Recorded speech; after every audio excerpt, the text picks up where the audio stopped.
Você tem uma aliança com Deus e tanta gente aceita acusação do adversário, acusação da religiosidade, da religião que diz, você não pode, porque você fez isso, porque você fez aquilo, e o inimigo vem com acusação, roubando de você, tirando de você um direito que Jesus deu a você, e disse para você, para mim, fazer isso em memória de mim. Ninguém pode me tirar esse momento, ninguém vai me tirar desse momento, eu não aceito, e você também não deve aceitar, perder esse momento de cear em memória do Senhor. Eu quero, antes de começar a falar, eu quero orar com você. Você pode colocar a mão no seu coração e repetir comigo uma oração. Diga aí, Pai, pode ser melhor, Pai, eu abro o meu coração para receber a Tua palavra. Deixa o meu espírito alerta, a minha alma submissa a toda a verdade que será ministrada nessa noite. Fala comigo e que a Tua voz provoque toda a mudança necessária dentro de mim, porque eu quero, Senhor, viver o Teu propósito para a minha vida, em nome de Jesus, amém. E você que orou assim, pode dizer amém, pode dar uma salva de palmas para o Senhor. Vocês sabem que a hora que bate palma é a hora que o pregador bebe uma aguinha, né, gente, para molhar a boca. Deixa eu falar uma coisa para você. Engraçado, o pastor Márcio falou, você sabe qual é o propósito que você foi criado? Deus criou o homem, o ser humano, com um propósito. Lá no Éden nós tínhamos um propósito, e o homem se perdeu desse propósito. Ele se deixou ser roubado, furtado pelo inimigo nesse propósito.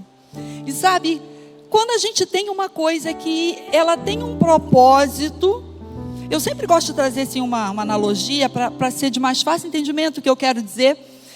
Sabe quando uma geladeira, qual é o propósito da geladeira? Resfriar, não é isso? Conservar o alimento e tal.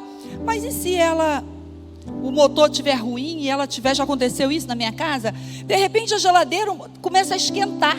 Olha que coisa estranha. Começa a esquentar, o motor já está quase explodindo, né? Você vê, ela perdeu o propósito ou não perdeu? Perdeu. Esse iPad aqui, o propósito dele é ele me dar aqui o meu, né, para eu não me perder no raciocínio e tal, que normalmente eu não olho para ele, eu boto ele aqui, mas eu não olho, quase, mas o propósito dele é esse. Mas e se a tela dele ficar preta, ele escurecer, ele não quiser funcionar mais? Tudo aquilo que perde o propósito vai precisar de uma restauração. De alguma forma vai precisar ser restaurado para voltar a funcionar como funcionava. Aí a minha geladeira foi para o concerto, já voltou gelando, que era uma maravilha. Agora gelava até demais, a gente tinha que misturar com a água normal para poder beber água. Sabe?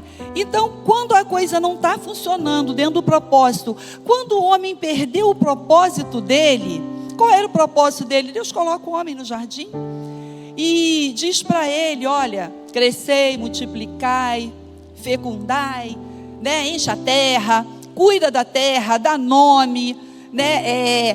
Domine sobre os animais. Esse era o propósito do homem, e vai além, era um propósito de relacionamento com Deus, de intimidade com o Pai, de comunhão com o Pai, e Deus deixou ele ali para ser o morador daquele lugar, e ao mesmo tempo a pessoa que ia cuidar daquele lugar. E aí você já sabe da história, né, que vem o inimigo. Tem pessoas que perguntam assim, mas a queda de Lúcifer foi antes ou depois da criação? Gente, para mim não faz a menor diferença se foi antes ou depois da criação, mas uma coisa eu sei, ele já era Satanás, e ele em forma de uma serpente, ele engana o homem e a mulher. Poxa, você estava no paraíso, Adão, como é que foi isso? Você estava no paraíso, você se deixou ser enganado, conversando todo dia. A Bíblia diz, Deus vinha conversar com o homem, face a face, Como que você deixa um bicho que se arrastava, sabe, usar de astúcia e te enganar? Só haviam duas árvores no centro do jardim. Uma era a árvore da vida, que ela simbolizava, ela era a vida eterna. E havia uma outra árvore, a do conhecimento do bem e do mal. Deixa eu perguntar para você, quem vive no paraíso, quem encontra com Deus todo dia face a face, quem está dominando sobre tudo que existe, sobre tudo que há, por que eu vou querer ter o conhecimento do mal? Por quê? Isso não entra na cabeça de ninguém, gente. Por que você vai querer ter o conhecimento do bem, mas também teria do mal? E adivinha qual foi a árvore que Adão comeu, né? Que Eva e Adão comeram? A do conhecimento do bem e do mal. Perdemos a vida eterna com isso, por uma escolha mal feita. Porque se ele escolhe a árvore da vida, continuaríamos vivendo eternamente. Deus não criou o homem para sofrer. Deus não criou o homem para morrer. Deus não criou o homem para ser miserável. Deus criou o homem com um propósito lindo e maravilhoso. Tudo isso por causa do amor dele. Você pode dizer obrigada, Deus? Você pode dizer obrigada, Deus, pelo teu amor. Só por amor ele fez isso. E o homem comete uma traição contra Deus, uma rebeldia contra Deus. E aí ele entrega esse domínio na mão do inimigo de nossas almas, que é o nosso inimigo. O CPF, você pode dizer para mim, peraí, Ivone, esse CPF aí era de Adão. O que eu tenho a ver com isso? Só tinha Adão e Eva. Eles representavam toda a humanidade. Eles representavam a espécie humana. Então todo mundo que veio nascendo depois disso, nasceu naquela condenação, sabe, gente? Nós nascemos já de baixo. Por isso aí diz assim, olha, em transgressão eu fui formado, e em pecado me concebeu minha mãe. Que pecado? Não era o pecado. Por isso que tem gente que tem dificuldade quando a gente diz assim, você não é mais pecador, você agora é nova criatura, você aceitou Jesus, as coisas velhas passaram, tudo se fez novo. Porque ele acha assim, mas eu não sou pecador, mas eu peco. Como que eu não sou pecador? Não, você não é pecador porque você peca, é o contrário. Você peca porque você tem nós nascemos, tínhamos uma natureza pecaminosa. Éramos pecadores. Então o CPF era de Adão, mas a culpa veio para todos nós. A conta chegou para todo mundo pagar. E nós agora fomos distanciados de Deus. Agora nós estamos longe desse amor, desse Criador, desse cuidador, desse que provia tudo para nós. E agora? Perdeu o propósito? E o que eu falei? Quando a gente perde o propósito, tem que ser como? Pastor Márcio está lançando uma moda aí que toda vez que o pregador bebe água tem que falar glória a Deus. Vocês já perceberam isso, né? E agora o homem precisa ser restaurado. E quem vai fazer isso? Quem tem condição de fazer isso? Agora a gente nessa pobreza, nessa miséria, agora é doença, agora é dor, agora é morte, agora tudo essa sentença, essa carga de consequência do pecado estava sobre a humanidade. E como agora é que a gente vai restaurar? Mas deixa eu dar uma boa notícia para você, uma excelente notícia. Deus tem um plano. E o nome se chama Plano da Salvação. Você pode dizer obrigada, Deus. Graças a Deus tem um plano. Deus não foi pego de surpresa, não. Ele tem um plano. E que plano é esse, Ivone? Você pode estar perguntando aí, que plano é esse? Que bom que você perguntou. João 3,16. João 3,16, eu acho que não precisa nem projetar. Eu acho que a gente consegue falar junto, não consegue? A gente consegue falar João 3,16 junto. Eis que venho sem brincadeira. João 3,16, bota aí. Bota aí, por favor, João 3,16. Pode ser que tenha gente que não conheça, né? Que é nova na fé. Podemos falar junto? Porque Deus... Senhor.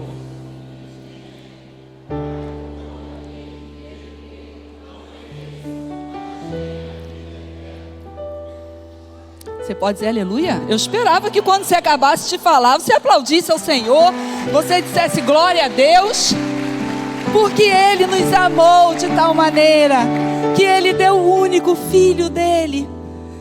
Deus chama Jesus e diz, olha, tem até uma música do Tom Carf que fala isso, né? Você vai ter que descer, você vai ter que fazer isso. Porque como por um homem entrou o pecado, e com o pecado entrou a morte, porque o salário do pecado é a morte. Deixa eu te falar, o pecado não promove ninguém, o pecado não abençoa ninguém, ele não é bom para ninguém. O salário do pecado é a morte. Então agora, como a morte entrou por causa de um homem, era necessário que um homem morresse e tomasse a vida de volta e entregasse a humanidade de novo. E foi exatamente isso que Jesus fez. Jesus se apresenta e diz, eu vou ser essa pessoa, deixa comigo, eu vou lá, eu vou nascer, porque olha só, foi um homem. Deus não podia vir como Deus, cheio de majestade, porque ia ser injusto, não é? Na justiça de Deus, isso não poderia acontecer. Mas Jesus nasce, Ele vem em forma de homem, a Bíblia diz que Ele sofreu as mesmas dores que nós. A Bíblia diz que em tudo Ele foi tentado, mas Ele não pecou, Ele resistiu. A Bíblia diz que a santidade dEle, Ele tinha essa santidade para nos santificar também. A santidade dEle nos alcançaria e nos faria justos de novo. E 1 Coríntios 15, 21 e 22 diz assim, visto que a morte veio por causa de um homem, também por um homem veio a ressurreição. Ou seja, tudo aquilo que era morto agora volta a viver. Porque assim como em Adão todos morreram, assim também todos terão vida em Cristo. Você pode dizer amém? Graças a Deus que agora temos vida em Cristo. Jesus se entregou por nós, morreu em nosso lugar. Ele não tinha pecado, Ele não tinha culpa, assim como eu não era justa, eu não era santa, você não era justo, você não era santo. Mas Ele fez isso. Ele trocou de lugar com a gente. Eu tinha pedido o Fabinho para botar um pedacinho daquele filme Paixão de Cristo, mas acredito que você vai se lembrar. Retrata um pouquinho o que foi o sofrimento de Jesus. Aquela humilhação era minha. Aquela tortura toda era minha. Aquele escárnio todo era meu. Aquela morte de cruz era minha. Mas Ele se dispôs. Gente, Jesus não foi sequestrado e nem levado para a cruz à força, não. Ele se entregou. Ele disse isso: ninguém tira a minha vida, sou eu quem dou. Foi Ele quem se entregou em meu lugar, no seu lugar. Ele trocou de lugar com a gente. Eu falei aqui um domingo de manhã, não sei quantos estavam. Fiz até uma analogia aqui que eu troquei de lugar com a Denilson. Falei, Denilson, vem para o meu lugar. E eu fui para o lugar da Denilson. Falei, isso é trocar de lugar. Sabe, gente? Jesus não morreu na cruz e nós ficamos por aí. A gente ficou, sabe, disperso. Não. Ele trocou de lugar com a gente. O que isso quer dizer, Ivone? Ele tomou o meu lugar para que eu viva a vida dele, para que você viva a vida dele, uma vida de alegria, de excelência, uma vida de comunhão com Deus de novo. Tudo aquilo que foi perdido, todo aquele propósito pelo qual o homem se desviou e se perdeu, Jesus traz de volta esse propósito. É Ele quem restaura, sabe? Igual a geladeira foi restaurada, igual um aparelho precisa ser restaurado. Ele restaura o homem. Ele restaura a justiça que nós tínhamos lá no início. Ele faz isso. E eu lembro que eu contei, também não sei quem estava aqui, eu falei da história de um homem que ele tinha sido condenado. E ele estava preso, sabe? E dentro da cela dele tinha uma pequena janela. E ele subiu ali e olhou, ouviu barulho, escutou martelo batendo e tal. E ele olhou e ele viu uma forca sendo construída. E ele sabia que havia uma sentença sobre ele de morte, por causa dos erros que ele tinha cometido, dos crimes. Era justo. Era justo que ele morresse, que ele pagasse por aquilo que ele fez. Assim como era justo eu ir para a cruz, assim como era justo você ir para a cruz. E o homem vai dormir. Imagina que noite terrível foi aquela. Pela manhã ele seria executado e tudo teria fim. E pela manhã o chefe de polícia entra na cela daquele homem, juntamente com um policial. E ele dá um salto e pensa, né? Agora é o momento. E o chefe de polícia diz para ele: você está livre, você pode ir embora para sua casa. E ele diz assim: por que eu posso ir embora? Como é que aconteceu? O que houve? Atônito. E o chefe de polícia diz para ele: olha ali pela janela, olha lá para fora. Ele vai, sobe, olha pela janela e ele vê uma pessoa morta lá. E aquele chefe de polícia diz para ele assim: aquela pessoa, aquele homem que está lá, ele se entregou por você. Ele morreu no seu lugar. E ele fez além dele morrer no seu lugar, ele é um homem de uma boa família. Ele é um herdeiro de um pai rico. E ele deixou documentos dizendo que tudo que ele tem agora é seu direito. Vai viver essa nova vida que você recebeu. Faça valer a pena o que esse homem fez por você. E eu acredito que você já entendeu onde eu quero chegar. Jesus foi esse homem que morreu por nós. Ele trocou de lugar com a gente.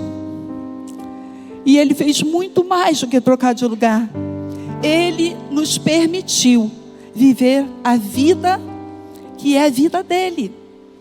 E eu perguntei: Jesus tem doença?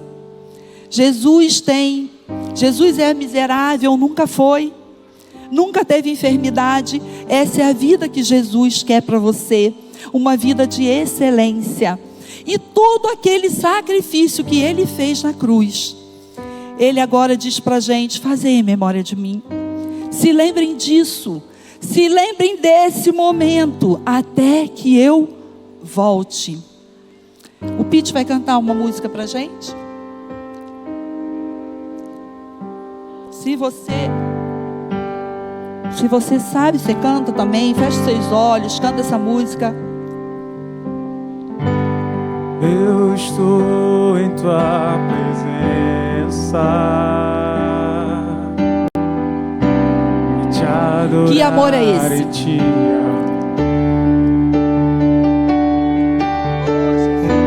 Só de ver os teus olhos nos meus, eu me rendo em total consagração.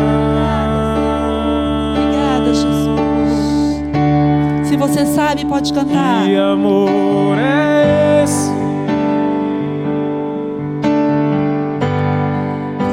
Capaz de abrir mão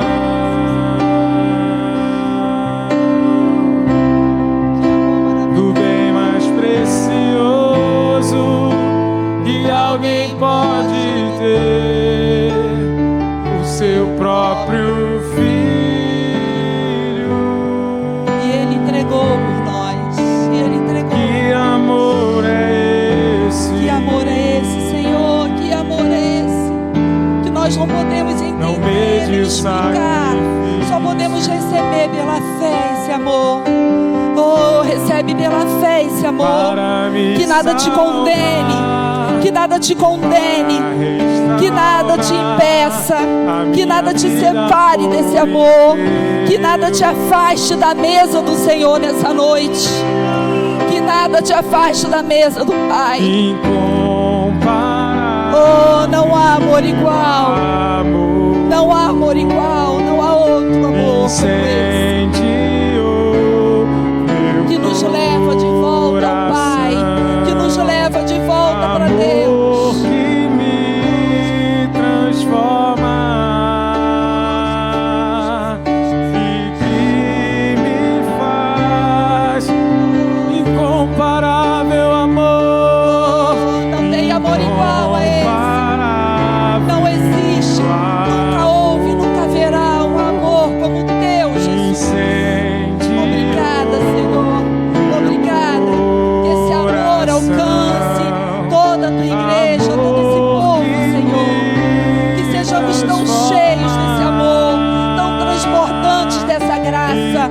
a ponto de não caber dentro de nós, de transbordar, Senhor, para o nosso Que próximo. amor é esse?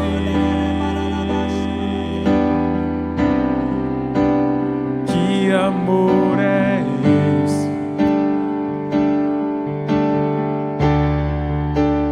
Que amor é esse?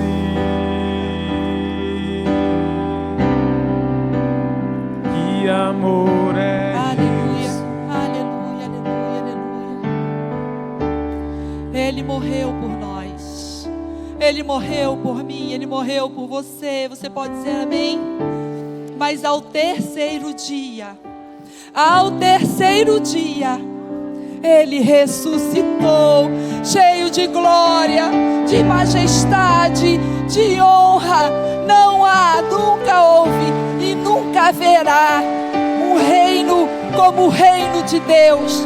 Nunca haverá um reinado como o reinado de Jesus. Ele é o Senhor da tua vida. Ele é o Senhor da tua vida. Aleluia, aleluia. Eu quero ler aqui uma última referência. Portanto, irmãos, temos plena confiança para entrar no Santo dos Santos pelo sangue de Jesus, um novo e vivo caminho. Você pode repetir comigo? O sangue de Jesus é o novo e o vivo caminho que nos leva ao Pai. Você tem acesso de volta ao Pai. O caminho é Jesus. Ele é o caminho para que você esteja nessa noite na mesa, ceando com o Pai, na mesa do Pai, a comunhão, a cura, a restauração na mesa do Pai, a liberdade na mesa do Pai. Que nada te condene, nada te acuse, mas que você faça isso, participe em memória do Senhor Jesus. Fazer isso até que eu venha. Então nós fazemos isso, é por Jesus, não é por mais ninguém. Não é pelo meu marido, não é pelos meus filhos. Eu não faço isso pelo meu irmão, pelo meu próximo. Eu faço isso por Jesus, porque Ele diz: fazer isso em memória de mim. Você consegue entender que ninguém pode te separar desse momento, que ninguém pode te impedir desse momento? Deus abençoe, que você possa se sentar à mesa e viver da comunhão com o Pai, em nome de Jesus. Deus abençoe.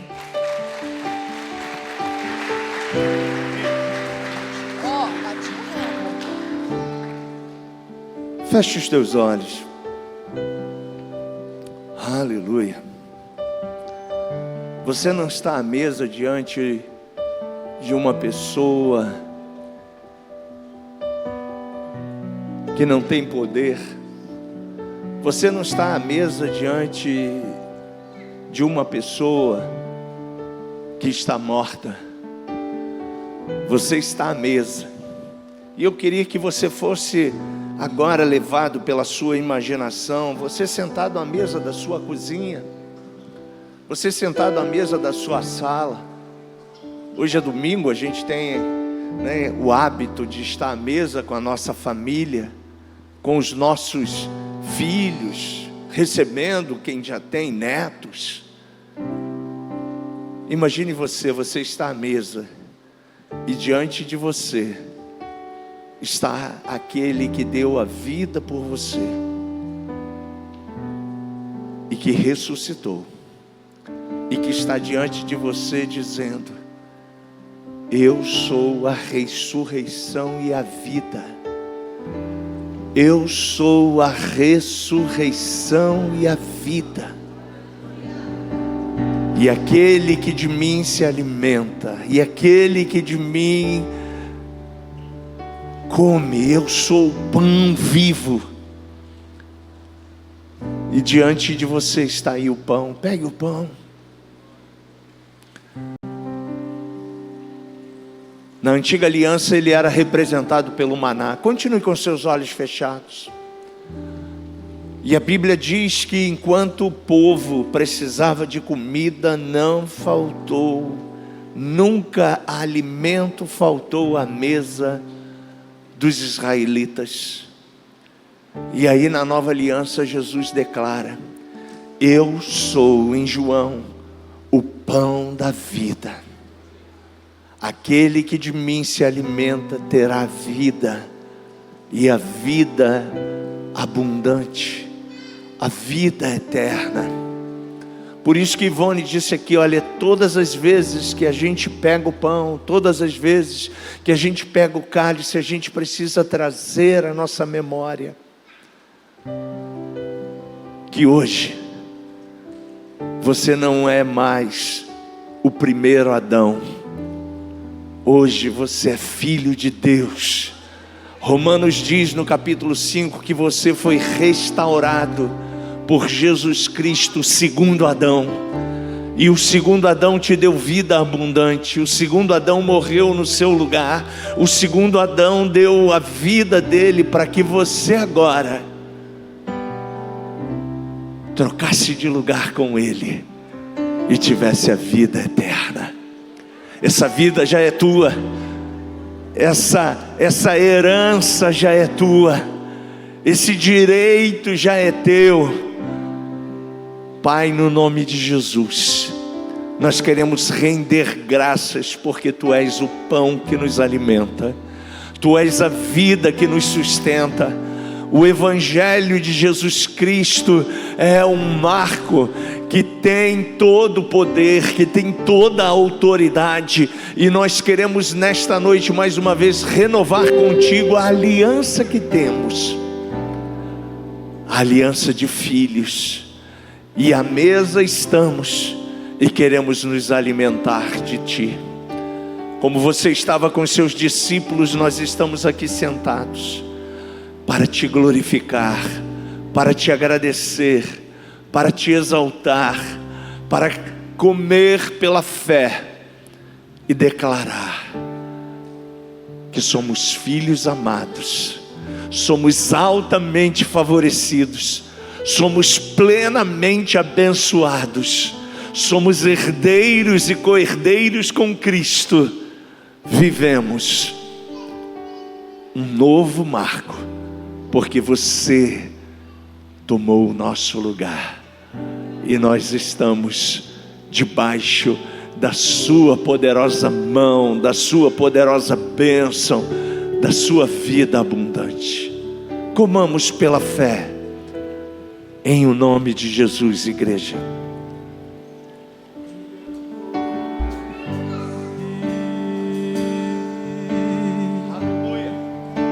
Capaz de abrir mão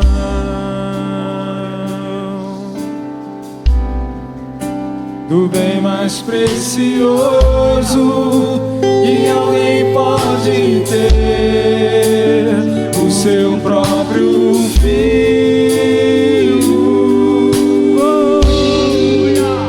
Que amor é esse? Não vejo sacrifício para me salvar e para restaurar a minha vida por inteiro.